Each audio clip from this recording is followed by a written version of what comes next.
یہ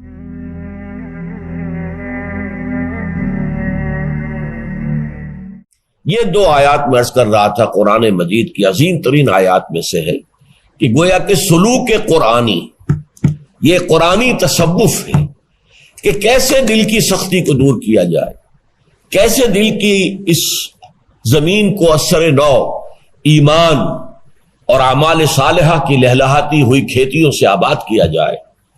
فرمایا پہلا قدم کیا ہے؟ ان المصدقین والمصدقات واقرضوا اللہ قرضا حسنا یضاعف لهم ولهم اجر کریم۔ یقیناً بہت صدقہ کرنے والے مرد اور بہت صدقہ کرنے والی عورتیں، اور وہ کہ جو اللہ کو قرض حسنہ دیں، ان کے لیے دگنا کر دیا جائے گا، بڑھا دیا جائے گا، بڑھا چڑھا دیا جائے گا، اور مزید اضافی طور پر بہت باعزت انہیں اجر بھی ملے گا۔ یہ آیت اس اعتبار سے بہت اہم ہے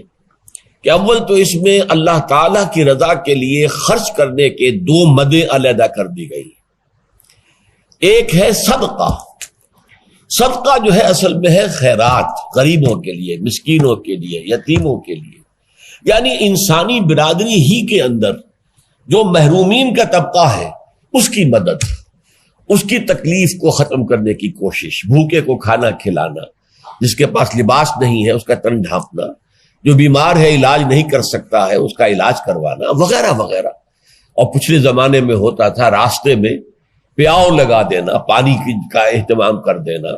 اور اسی طریقے سے سبیل ہمارے ہاں کہتے ہیں، ہندی میں پیاؤ کہتے تھے اس کو، سبیل لگی ہوئی ہے، مطلب یہ کہ اللہ کے راستے میں کسی نے یہاں پر پانی کا اہتمام کیا ہے، کنواں کھدوا دینا، سرائے بنا دینا، وغیرہ وغیرہ۔ یہ سب صدقات ہیں، یہ انسانوں کی بہتری کے لیے صدقہ۔ یہ اصل میں متصدقین والمتصدقات باب تفاعل سے ہے، لیکن تا اور صاد یہ دونوں جڑ گئے، مصدقین، متصدقین کی بجائے مصدقین والمصدقات، یقیناً صدقہ اور خیرات کرنے والے مرد اور صدقہ اور خیرات کرنے والی عورتیں۔ اچھا، دوسری مت کیا ہے؟ وَأَقْرَضُوا اللَّهَ قَرْضًا حَسَنًا، اور وہ کہ جو اللہ کو قرض حسنہ دیتے۔ یہ اللہ کا قرض حسنہ کیا ہے؟ اس کے دین کے لیے خرچ کرنا، اس کے پیغام کی نشر و اشاعت کے لیے خرچ کرنا،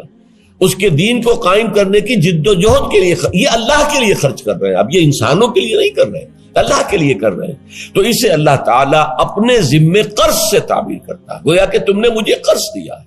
اس سے پہلے یہ آیت آ چکی ہے، 11ویں آیت، من ذا الذی یقرض اللہ قرضا حسنا فیضاعفہ لہ ولہ اجر کریم۔ کون ہے وہ باہمت لوگ جو اللہ کو قرض حسنہ دے؟ تو وہ لوگ کہ جو پھر اللہ کے دین کے لیے، اس کے نشر و اشاعت کے لیے، اس کی تبلیغ کے لیے، اس کو دنیا تک عام کرنے کے لیے، اس کے پیغام کو پھر کسی جگہ اس کو قائم کرنے کے لیے اس کی جد و جہد میں پیسہ خرچ کرتے ہیں، تو ان کے لیے نمبر ایک تو یہ کہ ان کا جو کچھ دیا ہوا ہے وہ لوٹا دیا جائے گا، اور اللہ کو دیا ہوا قرض حسنہ وہ ہے کہ جو بڑھا چڑھا کر دیا جائے گا۔ دنیا میں قرض حسنہ وہ ہے جس میں آپ کسی اضافے کی توقع نہ رکھیں۔ ویسے کوئی مقروض جو ہے اپنی مرضی سے اگر لوٹاتے ہوئے کچھ زائد کر دے تو وہ حرام نہیں ہے، لیکن یہ کہ پہلے سے طے ہو اور آپ توقع رکھتے ہو اور آپ چاہتے ہو کہ آپ کو کوئی اضافی شے ملے اپنے اس قرض دی ہوئی رقم پر، تو وہ حرام ہے، حرام مطلق۔ لیکن اللہ تعالیٰ کو آپ دیں تو توقع رکھیے کہ اللہ 100 گنا نہیں 700 گنا اور اس سے بھی زیادہ جتنا چاہے گا بڑھا کر دے گا، اور پھر یہ ہے کہ اضافی طور پر اجر عظیم ہے۔ اچھا، اب یہ فرمائے کہ اس کا تعلق کیا ہے سلوک سے؟ اس کو یوں سمجھ لیجئے کہ انسان کے دل میں سختی پیدا کرنے والا اصل عنصر، اصل عامل وہ ہے دنیا کی محبت، اور دنیا کی محبت کا سب سے بڑا مظہر ہے حب مال، دولت کی محبت۔ یہ ہے جس نے کہ اندر زمین کے اندر جو ہے سختی پیدا کر دی ہے، دل کے اندر خشونت پیدا ہو گئی ہے، دل کے اندر قساوت پیدا ہو گئی ہے۔ اس کو رفع کرنے کا یہی ہے، حل چلاؤ اور اس میں سے مال نکالو۔ اللہ کے بندوں کی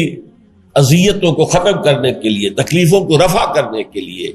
ان کی مشکلات کو رفع کرنے کے لیے خرچ کرو، اللہ کے دین کے لیے خرچ کرو۔ جتنا اس میں سے مال نکالو گے اتنی ہی گویا کہ امپیورٹیز جو ہیں تمہارے اس دل کی زمین میں سے نکل کر باہر ہو جائیں گی، اور اس کے بعد ایمان کا بوجھ اگر اس میں بیج ڈالو گے، وہ ایمان کا بیج جو ہے وہ پھر پوری طرح برگو بار لائے گا۔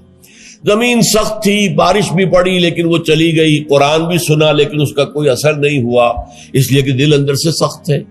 اس کے بعد یہ ہے کہ کچھ آدمی چاہتا بھی ہے کہ ایمان مجھے حاصل ہو جائے، تو کیسے حاصل ہو جائے گا؟ اندر تو وہ دولت کی ہوس اور دولت کی کشش اور دولت کی محبت نے قبضہ جمایا ہوا ہے، تو دل میں تو ظاہر بات ہے کہ ایک ہی شے رہ سکے گی، یا اللہ کی محبت یا دنیا کی محبت، یہ دونوں بیک وقت نہیں رہ سکتی۔ ہاں اللہ کی محبت اوپر ہو، اس کے نیچے انسان دنیا میں بھی محنت کرتا ہے، حلال کمائی کے لیے بھاگ دوڑ کرتا ہے، وہ جائز ہے۔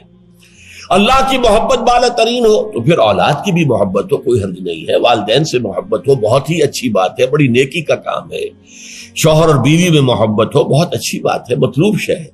لیکن یہ کہ اللہ کی محبت اور اللہ کا یقین اور ایمان بالا ترین ہو جائے، جب تک یہ شکل نہیں ہوگی اور ساری محبتیں اس کے نیچے ہو جائیں۔ قل ان کان آباؤکم وابناؤکم واخوانکم وازواجکم وعشیرتکم واموال اقترفتموها وتجارۃ تخشون کسادها ومساکن ترضونها احب الیکم من اللہ ورسولہ وجہاد فی سبیلہ فتربصوا حتی یاتی اللہ بامرہ واللہ لا یہدی القوم الفاسقین۔ اے نبی ان سے کہہ دیجئے اگر ہوں تمہیں اپنے باپ اور بیٹے اور بھائی اور بیویاں یا اور شوہر اور رشتہ دار اور وہ مال جو تم نے بڑی محنت سے کما کر جمع کیے ہیں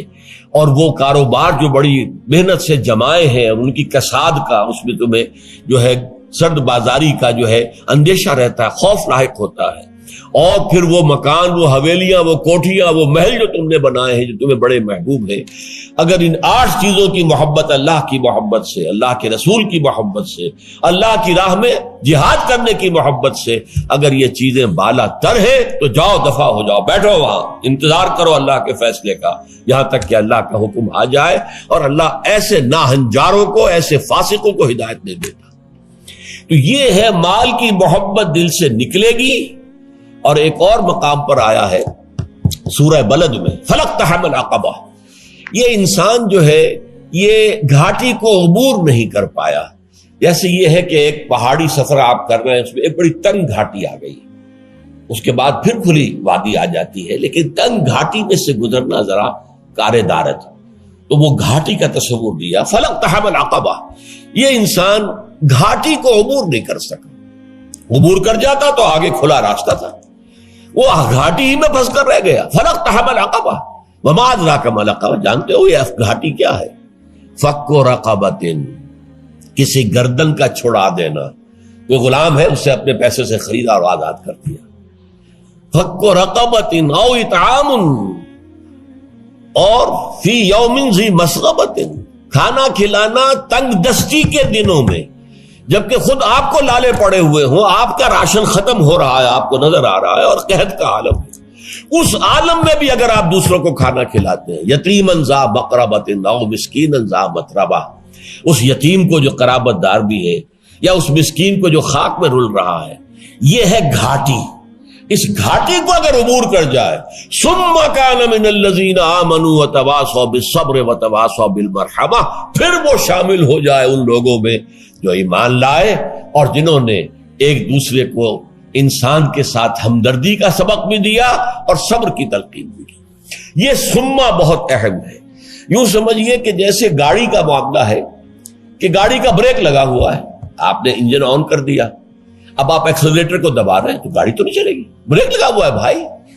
کتنا ہی آپ ایکسیلیٹر دبائیں، کتنا ہی انجن کے اندر جو ہے وہ تیل جا رہا ہے، لیکن نہیں، گاڑی نہیں چلے گی، بریک لگا ہوا، بریک کھولو پہلے۔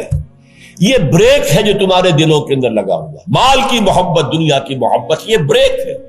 یہ تمہیں اس راستے پر آگے بڑھنے نہیں دے گا جب تک کہ یہ بریک نہ کھلے۔ تو ان المصدقین والمصدقات واقرضوا اللہ قرضا حسنا یضاعف لهم ولهم اجر کریم۔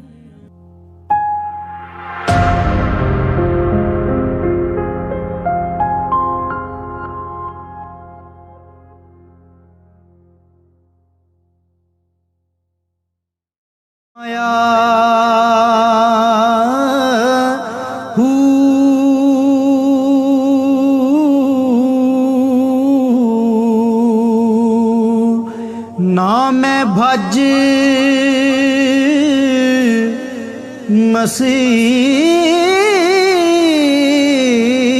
مسیتی وڑیا نا تسبیح